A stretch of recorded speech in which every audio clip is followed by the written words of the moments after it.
Southwest makes money because they have a good cost structure and a high productivity.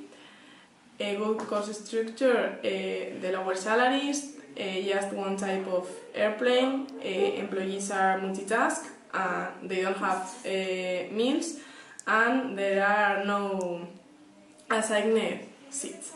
And in the productivity, for the same task, Southwest needs less human forces, more flights per day, and efficient use of equipment. Employees in Southwest are happy, therefore they offer good customer service, the cost structure is good, and that's why they offer low prices. So the competitive advantage is that they offer low fare flights and a good service. This is a sustainable competitive advantage because the people department includes employees in recruiting, and that's a sustainable model. Competition is always serious in the market airline. Each one wants to take away customer from other one, and the other company try to copy our model.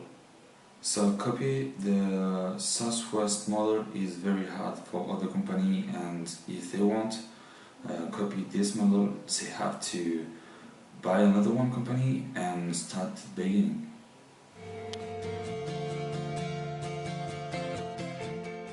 We think they are doing well. They should continue with that culture, which is difficult to imitate.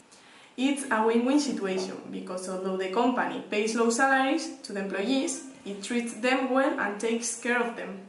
If Southwest wants to continue his success, they need to preserve his culture and contract the perfect CEO that will substitute killer in the future.